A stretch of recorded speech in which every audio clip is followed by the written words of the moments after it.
Hello, everybody. Welcome to a brand new edition of the Musings and Music Show. This is Egben Biwan Monjimbo, and I'm coming to you as usual on Vosa World Radio. Even though you know the routine, this is going to end up being on YouTube as well. So I'm welcoming both the listeners and the viewers. And I have a guest with me, which always makes me happy. And this time it's even a repeat guest. I had promised the last time she was here that we'll be back to see whether she kept to her word. And so we have her back now so we can actually see what went on between the time when she was here first and now that she's back. But before we get to that, we're going to have her introduce herself. Who are you, ma'am? Thank you so much, Busawa, for having me. It's such a pleasure. So my name is Patience Fielding, officially known as Dr. Patience Fielding. I am an educator. I also work in the space of international development. And lately, I added farmer to my portfolio. I've been farming. I founded the ESTHER Manor Farm in 2020. And over the last couple of years, we've been growing ethnic produce that's found in Africa to cater to the diasporic populations in the US. I serve mostly the DMV area, but there's so much interest across the United States. So there's such a need for the produce we grow because in African households, these are the produce we eat. So I grow jama, leaf, water leaf, jakatu, pepper. This year we added okonobo and also corn by popular demand. There you go. So now you're not just doing it as an experiment. You actually have been able to listen to what the people want, and now you're tailoring what you grow to the needs. That is the basic demand and supply thing we learned in economics back in secondary school. Yes, absolutely. So the demand for jama and water leaf is still huge, but people are asking for other crops such as jakatu, corn especially, because the corn that we have in the stores is sweet corn. It's not the corn we have in Cameroon. It's not the same thing. There's a huge demand for corn, so we thought to add that. It's been wonderful. Excellent.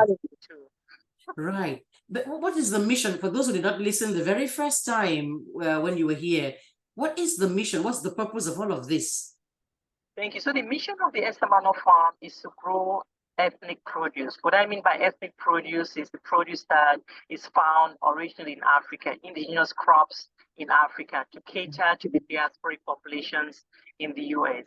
So we grow jama, green, okonobo, jakatu, pepper, okra, because these are the staple diets, vegetables of African communities.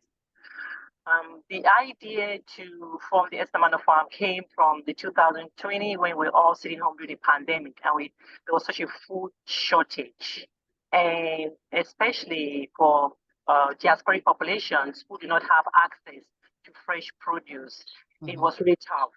And we all know food is culture, food is identity, food is that place we go when we seek comfort. And at the time of the pandemic, I thought, what's happening to us? So I thought, why don't I create a space to grow food? And in addition, food is also a way to portray identity. Africans sometimes are portrayed in the media in a way that is not very favorable. Flattering, yeah. We have so much more than the images we see of war and famine in Africa. Africa is culture, its tradition, and we are so versatile, we're so diverse. And through the food that I grow on the farm, I also present the culture of Africa in all its richness, in all its diversity. I work with the community because where ESTHER Manor Farm is located is in the heart of Virginia. It's a very white, small town, and it's a way to bring two communities together, African community and my new home, BEAVERDAM, very wonderful people. They've been so gracious and welcoming. And to merge these two cultures, because that's the way of the world. We live in a global world where there's a mixture of ethnicities and cultures. And so I want to bring our Africanness and to live foreground. This is who we are. We're proud Africans. It's not just the stories of famine and war. There's more to us. And I'm working with the local government. I work with the state government. I work with my Cameroon government, at the embassy. I work with schools just to educate. There's so many interests from schools wanting to do field visits to learn about the African crops, to see and taste the African crops. I work with universities for the research component. African produce is of interest now because of the interest in African, Afrobeats, and African food. And so research universities are also interested in the foods because that's something that doesn't exist in their colleges. I work with nonprofit organizations. The ESTHER Manor Farm also has a branch, the ESTHER Global Foundation, that engages with the communities and governments and in a way that solicits grants. So I also work to provide a safe and nurturing space for adults with disability. It's very hard for adults with disability to find a space that is accommodating. And so farming and that space provides such a calming, peaceful place for them where they can also find meaningful work in the farm, where they are planting and harvesting and seeing that they can do something productive. I also want to create a cross-cultural community around food.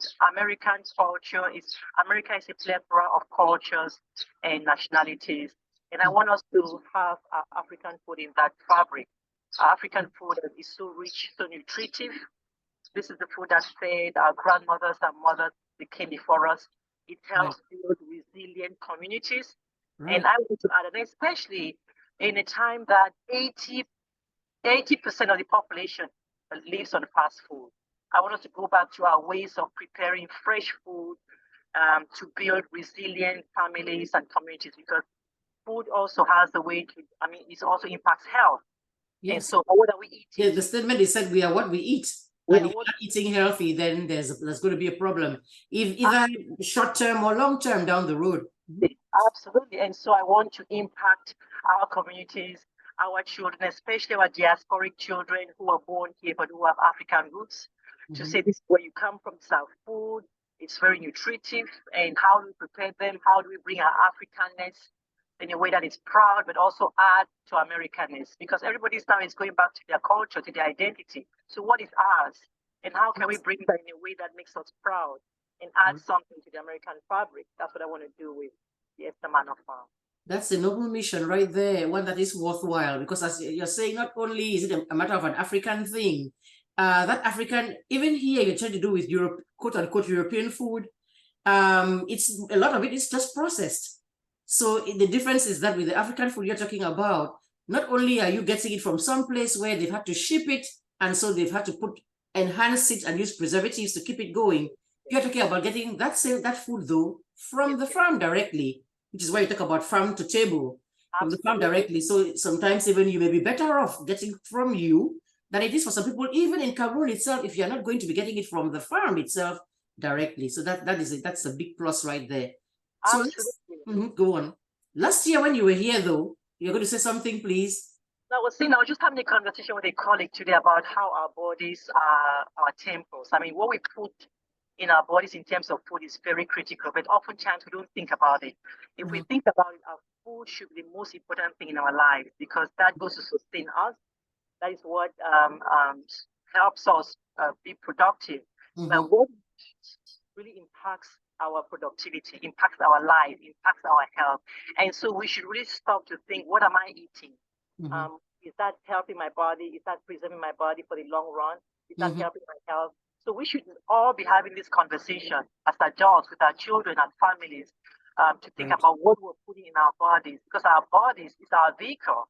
It's what keeps us going, and we should be taking care of it. But oftentimes we're too busy to even look at what we're eating. We're just grabbing whatever is available. But food is very important, food and sleep. When you have the right nutrition and you have enough sleep, that helps with your health. It prevents a lot of diseases. And so we should go back to the basics of what are we eating and how nutritive, how is it balanced, and how does that aid my body? Right. Okay, the last time you were here, you were then preparing for the big event. It was going to be the ESTHER Manor Farm launch, kind of presenting it to the public. And so I guess it's time to do the review, the report card. How did that go? I kind of know the answer because I was there, But Yes, let's I hear from will you. throw that answer back to you to give me what were your reviews. I mean, what you thought about it. It was a first event, so we didn't have a framework. We just said we're going to invite people and present our food. So I just want to hear your own observations as somebody who was very kind to make that journey and be Right. part of this first meeting event. It went very well. I would say it was excellent. I have since posted my own pictures of how we of the thing. I got there early enough, so we helped set up, and then the guests came. I was very impressed. First of all, the Bali community, they came on out there in full force, in full regalia. The ladies as well as the men and the drums and all. And I don't know. I'll be talking about it. Best to actually see it. I think I queued some pictures, some photos. Let me see if I can share my screen, because I could be talking and people say, okay, she's just saying it because she's biased. No, I'm not. There we go. I don't know if you can see. Am I sharing my screen? Yes, I can see your screen. Yes, I can. Okay. There it is. It says ESTHER Manor Farm right there. Welcome. This is exactly what it is that we saw when we got there to approach the premises. Then this is what I was talking about, helping set up everything right there. It was out there. You can see the trees. This is the grass right there. It wasn't inside some room somewhere. So the farm itself is all around this space that you see right there. It was also very rustic and antique and stuff with the lanterns and all. It was beautiful. That was the setup. Then now I told you about the Bali community that came up in full force and full regalia right there.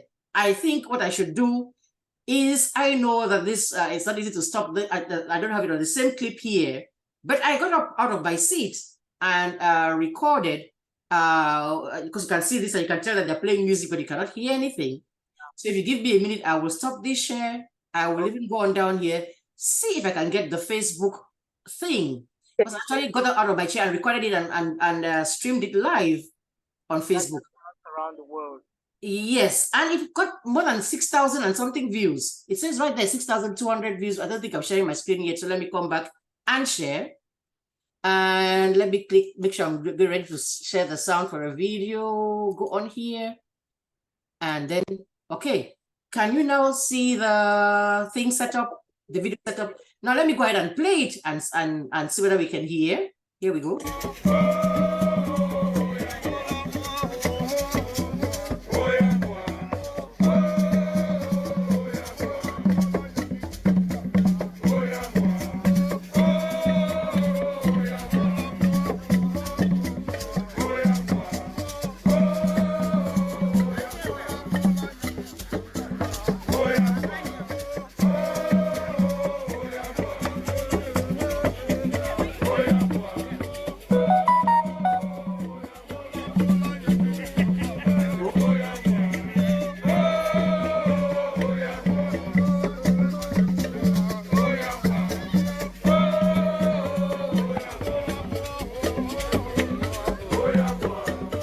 All right, for purposes of time, were you able to hear it though?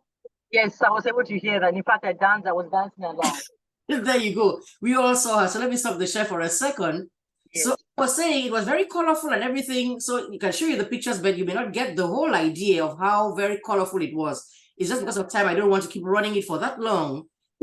So I had to stop. But it was beautiful.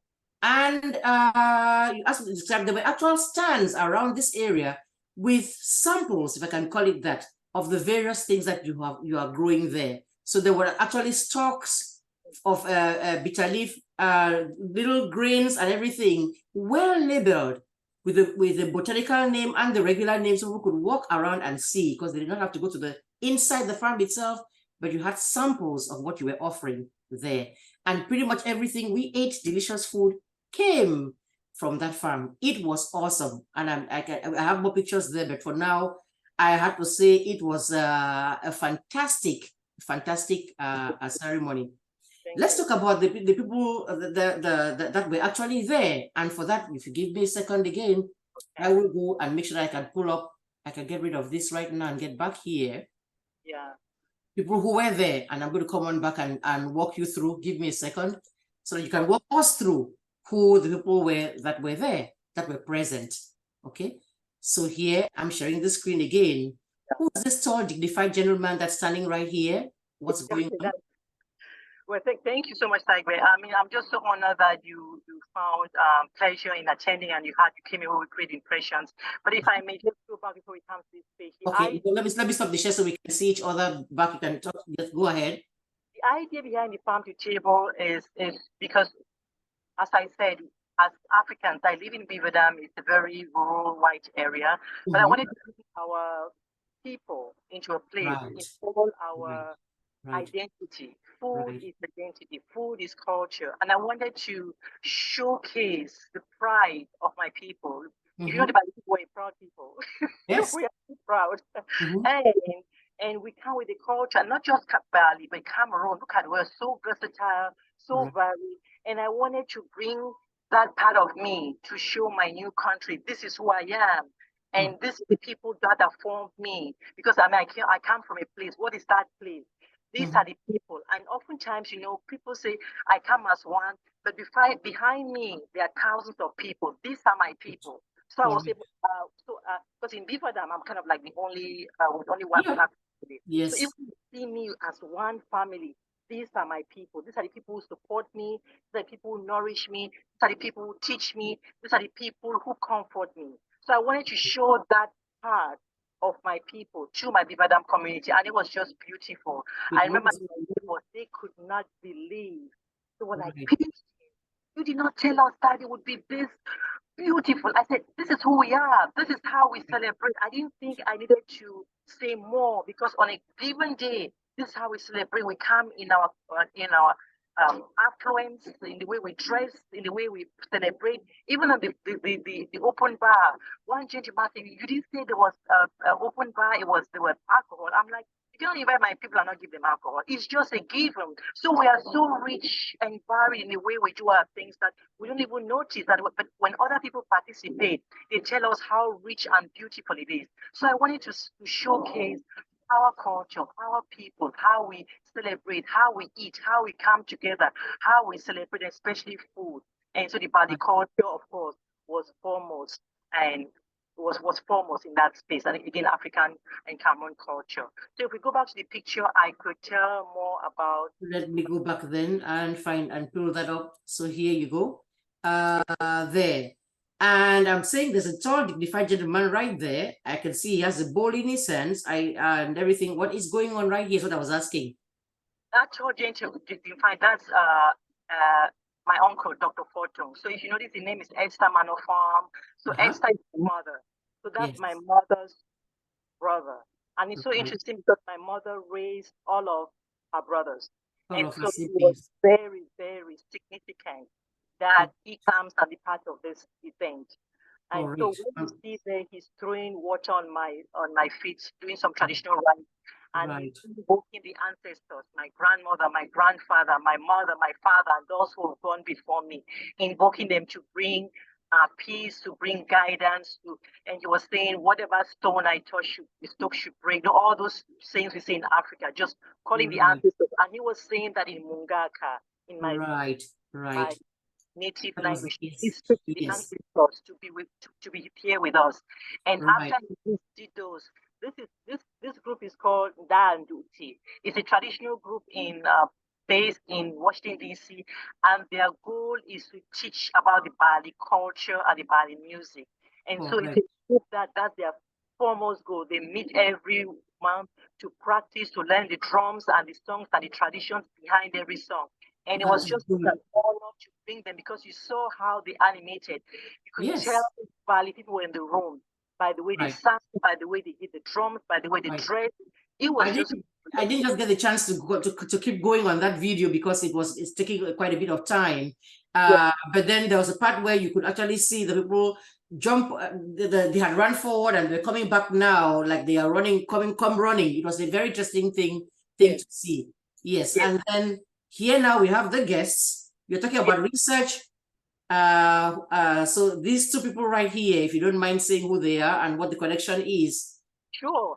Dr. Jakai and Dr. Beatrice Dina, they are research professors in North Carolina, and they are focused on tropical crops, and they really look at pests. And before this event, they had come to the farm to look at pests and advice on how I can best manage my pests in a way that is organic, because I really want not to use herbicides. And so this is the partnership that's ongoing. Dr. Jakai and Dr. Dinga, we have conversations all the time about how we can both work together at their university and my farm, because my farm is just such a unique concept, an African farm run by an African woman. And of course, they have world present. Very much there and clapping away for whatever was going on there. So I made a promise to you that I was going to be there, and I did show up.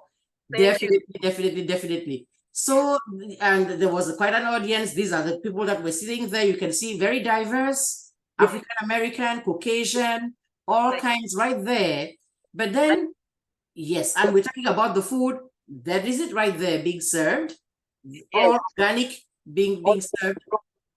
Yeah, prepared by the ladies, and we were working with a chef D, who was very good and prepared all the dishes so that we had farm to table experience. Okay. Now, that's us. I'm not saying we are not important at all. We are very important at all. But then I was asking about the dignitaries, people who were there in an official capacity. So I'll start right here with these two people. Correct. So to my right is Brandon. Brandon is the director of the economic development in Hanover County. His role is to support small businesses such as myself, because Virginia does support small businesses. And so he came in that capacity to encourage the crowd, to welcome the crowd. So he gave opening remarks and he encouraged them, and he just came to support. And in fact, we've been in constant communication even after the event, because his role is to support small businesses like myself, the Hanover County, and I'm just so grateful for them. And to my left is, to my right is Karen Dogo. She's the state director for the state of Virginia. She came to represent Senator Tim Kaine. And in fact, Senator Tim Kaine, one of his issues is agriculture. And so we have been just both within his mandate: agriculture, small businesses, immigration, because I work on all of those. Here is Dr. Nukuna, she's a nutritionist and also an engineer. But she was assuming her role as a body woman and as a nutritionist, giving a talk on the foods that we're eating, the way it's prepared, the nutritive content, and how we do it traditionally. And she, of course, you see her in full regalia. And this is the lady you just spoke about. What does she have in her hand right here? Letter from Senator Kaine, reading out to the crowd, and again encouraging the initiative, praising the initiative, because agriculture is high on the agenda for Senator Kaine's agenda, because especially with food security is high on the list. Food insecurity, climate change has caused farmers great suffering, and so cultivating food is such a challenge. And so when they see small initiatives like myself working to feed populations that is not mainstream, that is very encouraging to them, and it falls within their mandate. And so he sent his representative, Senator Mrs. Karen Dongo, who happens to be of African descent, and she was so gracious and appreciative of such an event that we placed in Virginia, a Black-owned farm by Black women and by Black immigrants. So that was wonderful. Yes, for those who cannot see it clearly, it says right here, the seal on the document she's holding there, on the folder she's holding, says United States Senate. So it's an official document. And there you are. After she was done with her speech, then you have the thing in your hand, and big old hug. I didn't miss out on the fact that her earrings actually have a big old map of Africa right there. So she came ready to represent the continent. She did. Yes. And then who's this gentleman right here? So this is the ambassador to Cameroon, His Excellency Estomba, who came to support the initiative. As I mentioned, when I'm working on the ESTHER Manor Farm, I come as a body woman, as a Cameroonian, as an American. And so he being the ambassador to Cameroon is kind of like the head of state of Cameroon in the US. And he was very gracious to make the 3-hour drive one way on a Saturday to support the initiative. He came with his staff because what I'm doing is kind of what the mandate of the Cameroon embassy is, to support Cameroon culture and Cameroon traditions. And here he is giving a speech with me standing by, and reiterating why such initiatives are important. Not just for Cameroon, but for diaspora populations, and how that does elevate, make Cameroon visible out of the United States. And so he was very appreciative, both him and his staff. Right, because when people think Cameroon, they just think soccer, football, that's it, Mbappe, and that kind of thing. And that's pretty much what is the crux of the representation of Cameroon. But now he's glad to see that there's other facets of it too. Absolutely, absolutely. And food is Cameroon is noted for its food. And so it was nice for him to represent that part. And it's very interesting because later on, when I was thanking my local government officials, they were just so impressed that the ambassador came. In fact, my chief of police went back to his people and was bragging that, oh, I met the ambassador to Cameroon. And it's just something that you didn't think that people would be impressed, but his presence was so impressive. And they too were impressed because they wrote an article, that Cameroon Embassy wrote an article, and the Post. This is that's what I'm sharing right here. It was something that was significant enough for it to be picked up in Cameroon by the Post newspaper. It says Monday, November 4th. The event was in October. Monday, November 4th, it appeared in the Cameroon newspaper that we're looking at here. It says Cameroonians growing indigenous foods in US get Ambassador Etundi's encouragements. Correct. And we also trended on their website for quite a while, like for a week or so. That's awesome. The event were on the website just to show that what we're doing is good. And it's interesting because I visited Ambassador Etundi recently, and I was just saying, oftentimes I know people in Cameroon, we have a conflict going on there, and people complain about our country, but oftentimes, what are we doing? I know everybody can complain, but my own way of responding is to say, I'm going to grow food. I don't care what's in Cameroon, but I'm going to promote my country. I'm going to promote my culture because there's something to be said. I mean, you saw the environment, how people received us, how warm it was, how everybody was just so happy. Yes, so it was a very happy occasion, a very joyful, buoyant one. Look at us, look at it, smiles on everybody's faces there. There you go. Just look at it. The pictures, look at that. This is happiness and pride there. Yes. Family was there. That's my cousin, Edwin, Forum, and my sister, Miss Bo, and everybody. Just an air of happiness and joy just in that space. Look at it. Everywhere, smiles. It was a very joyful occasion. I can tell you that. Okay, so we've talked about all the happy, positive part, but I'm sure there's some challenges somewhere. I do not know. Let me stop the show for a second. And Sister, if you don't mind going back, I also want to show my mother's sister, Mrs. Kankolo, who was also. Give me a second so I can go on back there and see. Picture of me and my uncle. I think this is it right here. This one right here. Am I sharing yet? It probably doesn't do. Can you see them now yet, or do I need to go on back and redo it? Yes. My mother had about 54 siblings, and I think about 10 of them are still living. And so this is Mrs. Kankolo, and she lives with her daughter, Mrs. Nangam. And they were very kind and gracious to drive her over that distance so she could participate. And my auntie was just so moved, and they were both she and my uncle. They were just like, Esther is here. They were just so moved by the event. And it was just the way I felt so blessed because for them to make that journey, I mean, it's not easy.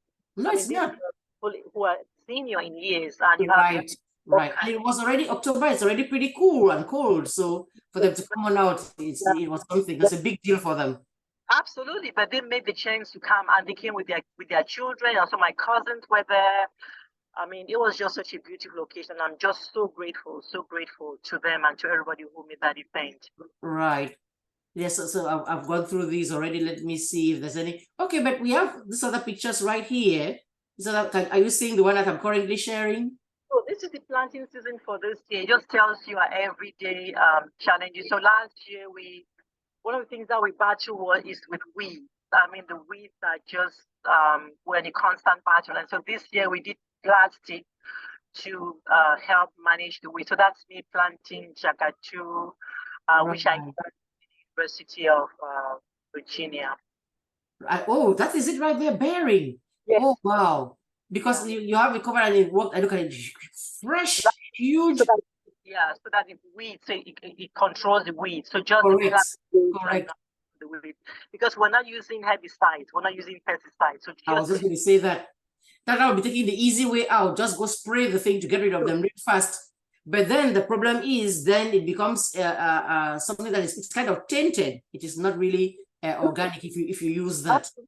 Because if it kills insects, then it must not be good for humans. I mean, Obviously, anything that kills anything is not good for humans. So obviously. And what people may not know, maybe you can help tell them, this what we're calling Jakatu, which people just call trying to find an English name to call it. They say garden eggs, but the thing is really Jakatu. It's important in our culture in so many ways. Anytime you go and see a knock-door ceremony, somebody's going to get married to somebody and they're doing an engagement thing, this is what is served. Even when you go and meet people for any official gathering, not only in Cameroon, Nigeria, other places, this particular thing that you see right here, they serve it sometimes along with pepper. It is very significant. So it's not just any common thing that we'll just sit and eat all day. It's part of very many official ceremonies. Absolutely. And because it was so widely requested, I had to plant that. And plant it. And now what's going on here? I see a whole process happening here. The whole process. So this is okongobong. Okongobong is called fluted pumpkin. It's very highly nutritive. So that seed I brought with me from Cameroon when I went back in December. So the pod you see me holding in my hand, that's where the seed is, a pod, and that's where the seed is. I preserved it, and the Virginia State University was very gracious. They gave me a whole section in their greenhouse, and I was able to nurse the seeds, and they grew to ripe old size, and I transplanted them on the farm. Wow. And in the middle, you see me that chopped okongobong, and on the page to the right is me enjoying a plate of okongobong. So just this year, I just tried okongobong to see if it's going to grow, and it did grow. It grew very well, and in fact, that is the favorite dish of the deer on the farm. I tell you, the deer will skip every other plant and just head out to my okongobong. There must be something in that jagatu. It's so nutritive. I have to chase them away all the time. But it's you see, these are the things that we don't know. You see, we grew up just eating them as a matter of fact. It's later on people have come and taken these things, tested them in laboratories, and are finding out what the value of these things are. And then you hear someday on some documentary, somebody is saying bitter leaf and blah, blah, blah. And I'm going, well, we've always had these things. But we don't know, so what you just mentioned that part about the deer liking the thing, and like, we don't know what's in it.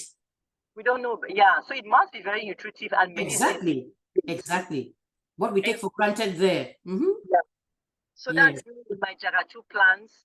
Right. I see those weeds you're talking about, really struggling to try to get them. 5 varieties of jagatu. We had bitter balls. So and you see all of it organic, no fertilizer. I was so excited. Right. So we also eat the leaves.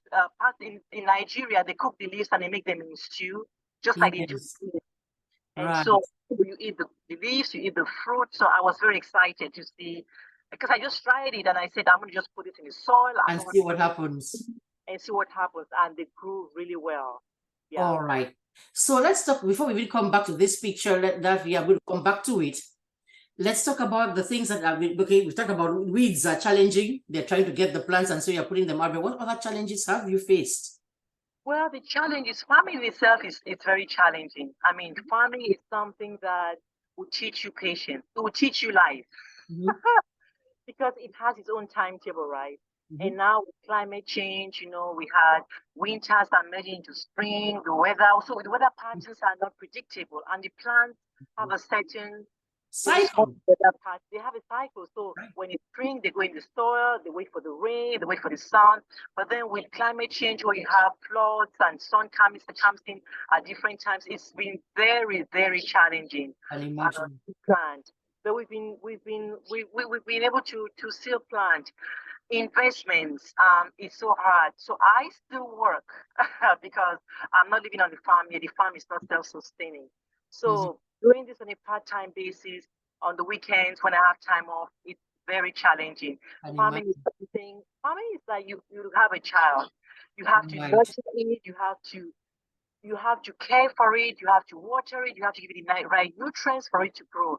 And long periods of time would the crops would go bad. I recently had to make a trip to India, and when I came back, poof, the weeds were this high, but there's nothing I can do. But this is the nature of the farming. You need a dedicated manager who's every day looking at what's wrong, making sure they have the right nutrients, the right source of water, the right plants, the right nutrients, the right sunlight to make them grow. So that has been a challenge. Labor, farming is hard. People, it takes, it's hard labor. And most people right now are not cut for hard labor. People are easier.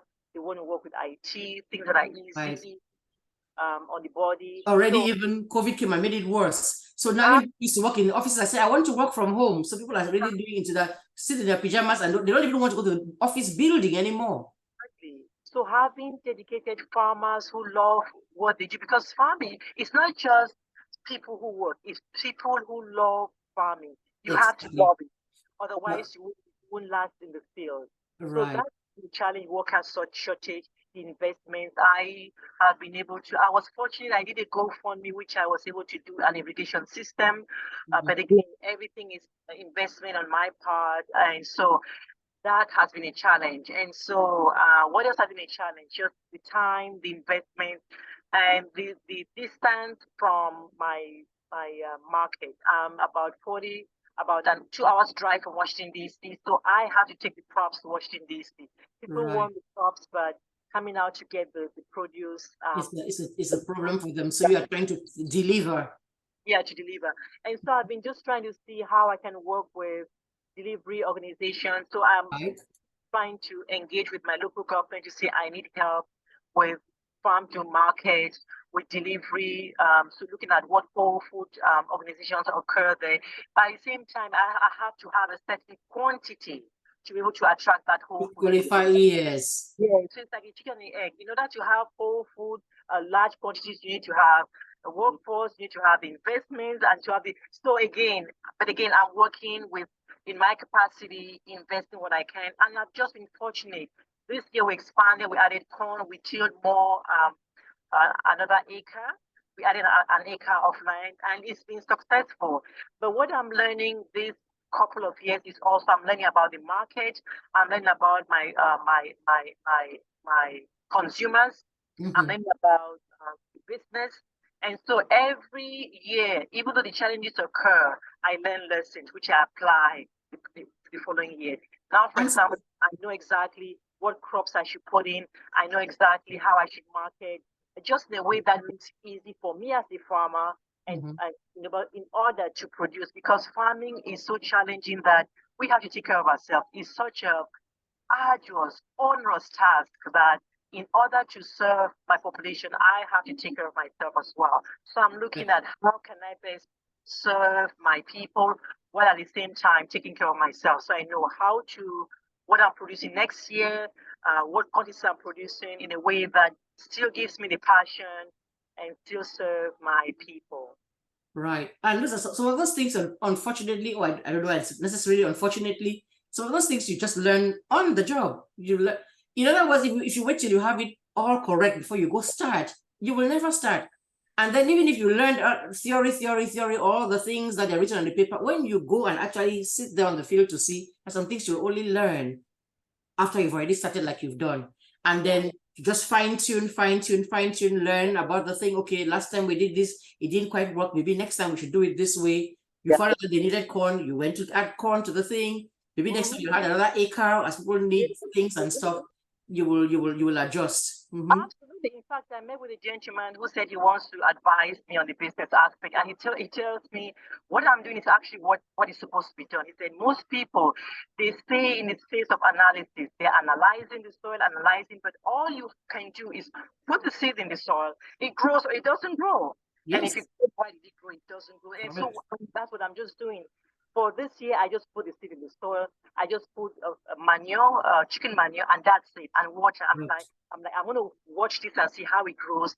If it grows fine, if it doesn't grow, then I know how to adjust. So I'm just learning the process. But it's so beautiful because even because I eat from the farm, When I go to restaurants now, I just even can't eat because the food is not, it's not the same. You taste, Right. notice that the food is not, it's full of chemicals, it's You not have organic. you have the same reaction most of us had when we first came to this country. I was like, what am I eating?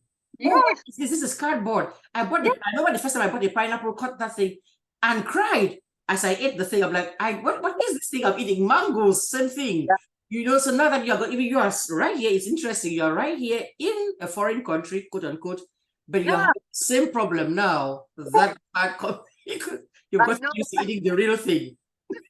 you know. It happened to me at lunch. I'm like, what is this? I, This is not I'm like, what am I eating? The pepper, it's not even hot. I did put my good. hand in the thing to take it in the store. And everybody's like, oh my God, don't do that. Blah, blah, blah. Don't do what it doesn't do anything. It's I not know. hot enough Yeah, to do anything. I did put my hand in there and take it out. The onion, I'm cutting it right here, even there next to my eye. Not a tear is coming out. that is so true. And one of the things that I also, now that you mentioned, even though we have had challenges, one of the things that I'm not going to take credit. What I'm seeing now. So when I started last year, and I advertised that I'm doing farming. People did not believe me that what farming? Get away from me. What are you farming? They didn't believe me. They said, how can you? You're an educator, you're doing all this big book, I in quote, what are you doing in farming? But farming is so important. And because I've been able to just sure, even the ambassador, when I went to produce the farm, he said what he loves is because it shows that farming in our culture, people tend to think it's a low paying, it's for the uneducated, it's for those who don't go to school, it's for the low class. But farmers are the most important people. They Right. feed us, they It's sustain us. just, So what I've been able to do is showcase that we all should be growing crops. And all of a sudden, I've noticed in the mhm. DN, there's a whole group of farmers across the board, doctors, teachers, pharmacists, all of us have farms. I don't want to take credit, but all of a sudden I'm seeing it, and more people It are is, now farming, sharing. you've Yes, made it fashionable. now No, it's stable. Like right. before, it's like it was this job that nobody wanted to do, but now it's just fashionable. Say, look at what I planted in my garden. Look at what I'm cooking for my garden. Everybody is sharing. So I don't know. I don't want to take credit, but I'm just seeing that there's more of that. And There's this more is of what that. I And want.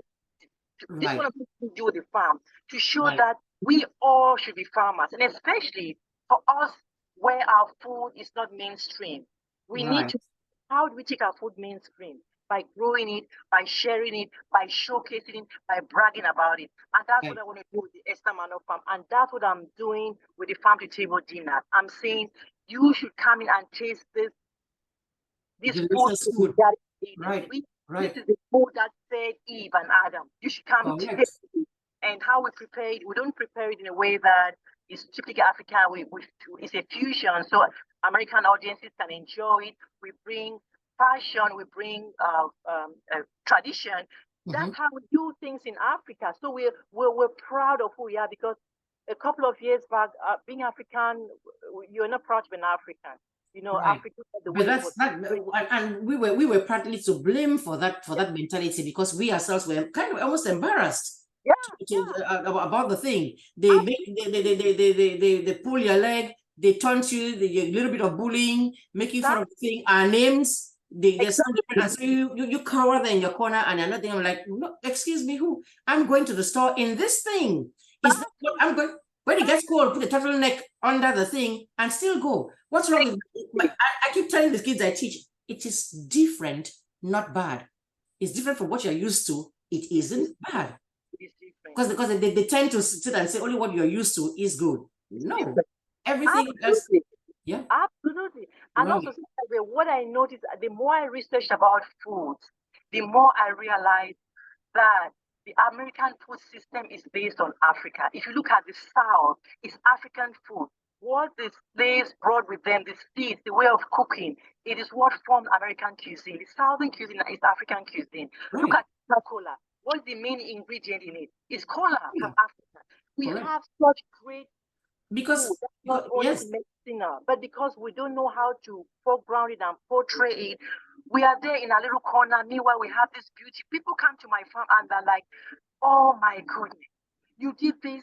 And I'm like, I just put it in the ground, but they are just so awed by Mhm. what they're seeing. And Right. it's about time we stand in our identity and we showcase what Right. we are. We are all unique. We all have individual strengths, and we should stand in our strength and gift that to the world. Just like what you're doing, Saigbe, with your voice, with your passions, with your gifts.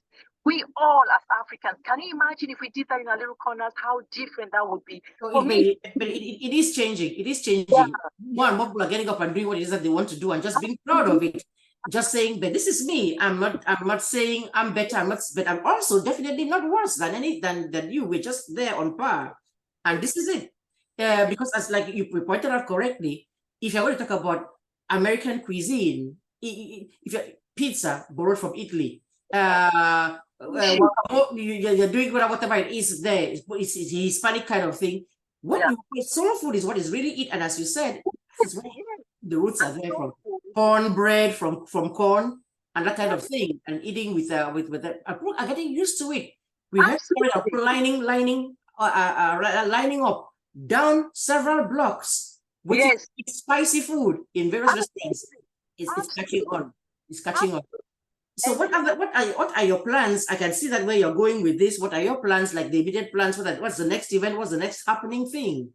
so the next event I realized because one of the things that ESTHER Manor Farm is facing is we don't have the brand since we're so young and so new. Mhm. Well, we still have to develop our brand, and branding is something that takes time. It And one of does. the things that I'm hoping to do is offer the farm to table dinners, because then you can bring people, say, this is the food, this is what we're growing, and then they can taste it and go tell other people. And so we have a next event coming up in October.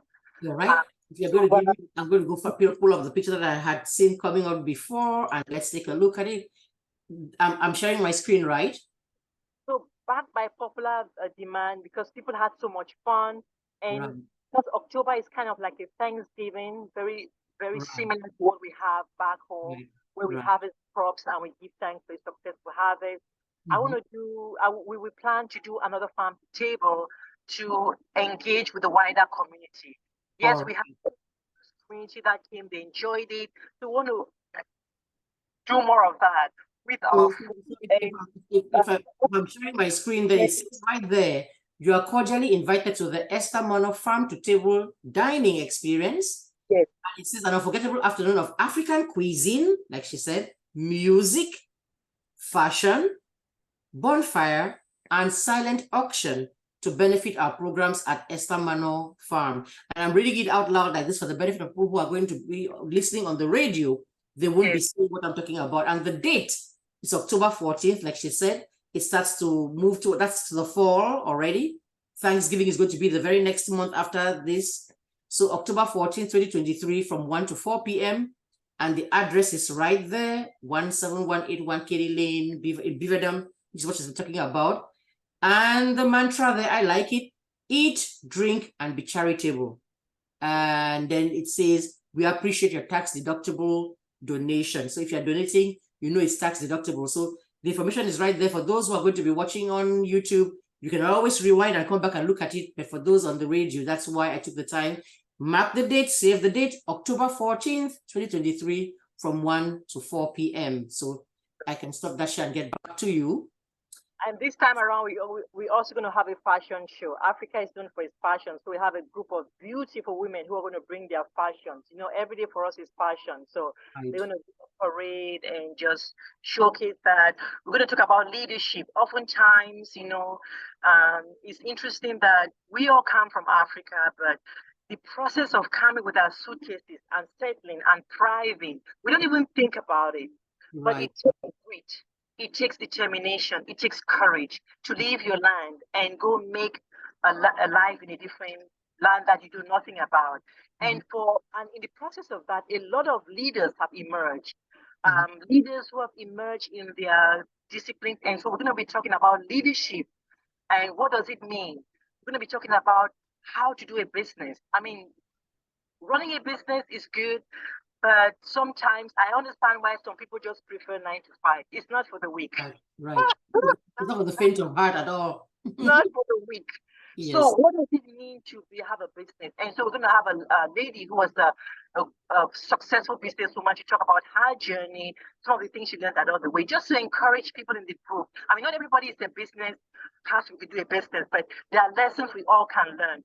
We're going to talk about, again, our journey here. The ambassador, of course, will be there again because he's so happy to come again. My local representative will be there. He's so happy. My local state representative of the state of Virginia will be there as well to welcome people, because it's just what I'm doing is what they're all hoping. It is a space where there's food, there's culture, there's cross-cultural conversations, there's food security discussions, talking about leadership, entrepreneurship, workforce development, immigration. I mean, everything in one. The ESTHER Manor Farm just encompasses that. And so in that space, we're going to be singing, dancing, roasting corn on the open fire. Last time we were so tired, we did the bonfire, but we forgot to have. We shared the stories, but we did not do any corn roasting. But we did share the stories. I remember that very well. I remember the discussions. Very interesting. Yeah, yes. And people came back with some people like the chef Dorothy she was in the kitchen all through. She said that round table by the bonfire was her own part of her own event because she was not able to participate in the event itself that was going on out there. Yes. That she did.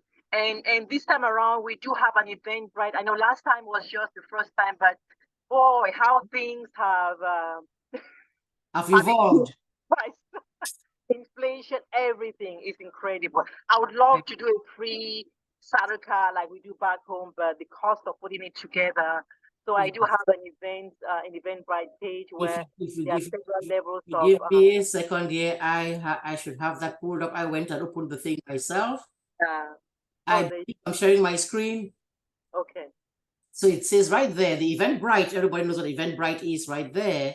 For the ESTHER Manor Farm to Table experience is what you're looking for. If you went Saturday, October 14th, that is the cover photo is what we just shared right there. And this is very easily, it says by Patience Fielding, that you can follow right there, click and follow. So it says when and where, Saturday, October 14th, 1 to 4 p.m. Location, it gives the date, the address right there, right down to the zip code. Then right here, this little button you see says click and it says get tickets. Yeah. So the ticket range is from what to what? From 150 to. If you click on that 150 to 5,000. So the whole idea is not that you pay. It's just that we're also offering up opportunities for people to sponsor. Okay, this is for like donations, the tax deductible donations. Yes. For example, we have organizations who might want to do a tax deductible gift. So you can, because through our non-profit, the ESTHER Global Foundation. So you could just donate. If you click on that, I think you will see. Let me go ahead and click on it. So I see that. Okay. So it's not really a ticket to go attend an event. It's more like a donation. Yeah. So if you click on that, you'll see, for example, if you click on the different levels, right. There's one that's there you go. There's the just a simple dinner, which is 150. There's the garden sponsor. Yes, garden sponsor. There's several levels of sponsorship where we just appreciate. I mean, farming is hard. We want to keep doing what we're doing, but it takes a lot of investment and time. Correct. So for those on the radio, I'll read them all out so that they can see. So community ticket is $150. A garden sponsor, $250. A gourmet sponsor, $500. A harvest sponsor, $1,000. A culinary sponsor, $2,000.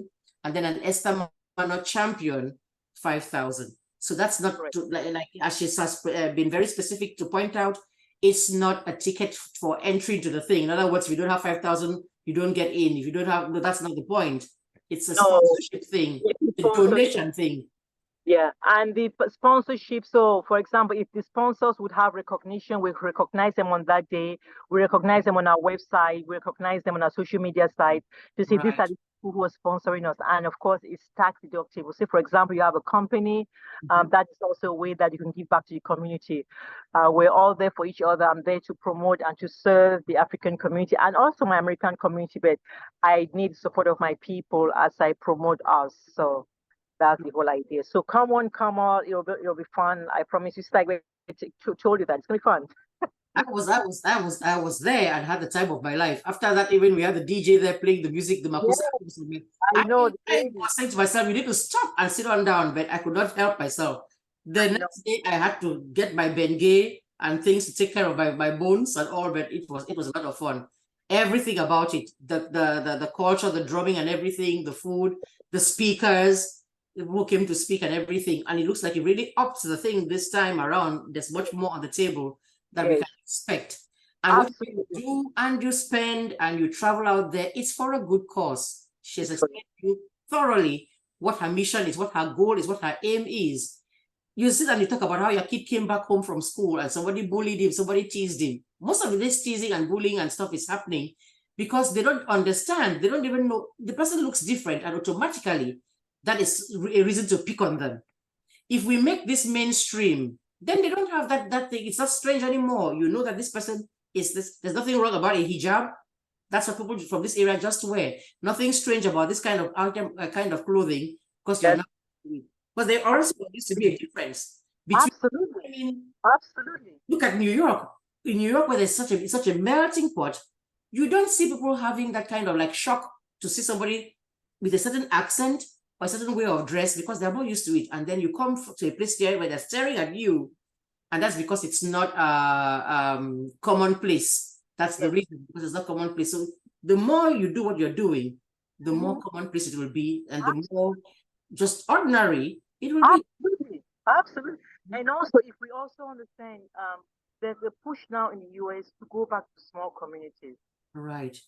Big corporations are now saying, what are these small communities? And we have original of everything: dance, music, food. It's all original. Go back to our villages. Everything is original. Right. We're not taking from someplace. And so how do we use that in a way that we foreground and say this is us and start promoting it so that we too are contributors, that we can be friends point. Oh yes. Walked into AT&T the other day to get a phone, get a new phone. What was playing there? It was Afrobeat music. There you go. In my entire thing, and I was sitting there going, and the kids were like, "Bobby, please." No, we have to. You know, but I was there. No, that's so. Yes, and even lately, as I mentioned, as I traveled, I stopped by Qatar Airport. You know, Qatar Airport. In the middle, they had a whole event. Guess who's playing? Davido. I felt proud. Right. Because now we're going mainstream. Correct. In Qatar, during the FIFA World Cup, I had the artist here the other day, Chamti, with a whole Bayangi song playing there in the middle of the stadium and everything. Oh yes, yes.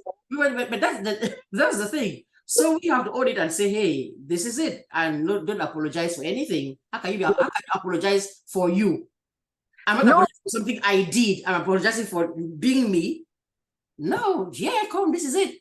This thing, the melanin and all, take it or leave it, but yeah, yeah. And we have to start asking them to pronounce our names. We don't make short names anymore. We have them pronounce it fully. Correct. Pronounce the full name, and I'm not sitting there cutting you any slack. Say that, figure out the name. Say it. I'm not going to keep. I know that sometimes when you're it's a funny thing. I'm asking this Alexa down here, and she's like, cannot hear the thing. I'm like, you're going to listen to this accent today. I know. No, sitting there with Alexa, you will hear what I'm saying, and ask till you understand what I'm saying, and finally tell what it is I'm asking for. What is the weather? You're like, I didn't quite get them. Like, what do you mean you didn't quite get this? I know. Right, but that's it. Yeah, so that's where we are now, where we're just out showing ourselves and being proud and carving our space, and this is who we are. But we have something to contribute. We have something something useful, something unique, something very unique that you won't find anywhere else. I mean, when I go to Africa, I went to Africa I went to Cameroon in December, and I went to Mr. Banda's to visit Mr. Banda, my mother's very good friend. Right. And the medicinal plants that I saw, this one are COVID. This one, I'm like, so why are we going to the hospital?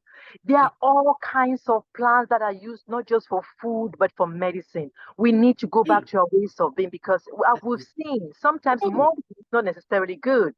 Those are traditions. You would think that sustain our grandparents and our parents. But the funny thing is, go and look at the ingredients of the things that are in the tablets and pills that we buy in the pharmacy here and drink. Look at the contents. A lot of those things are the things from Africa. What else is going to treat you for malaria than the quinine that comes from the bark of the tree? No. What's going to do the thing? Then now you see it in a little very flashy commercial, and then they're saying tapioca flakes. I'm like, what flakes? This is Gary. I know. This is Gary right here. They're calling whatever flakes. You got to fancify the name and start calling something else. Then you see Stella McCartney and some model going down the runway with Ankara and calling it a thing. And Sister, you know how much you sold it for? About $800. Right.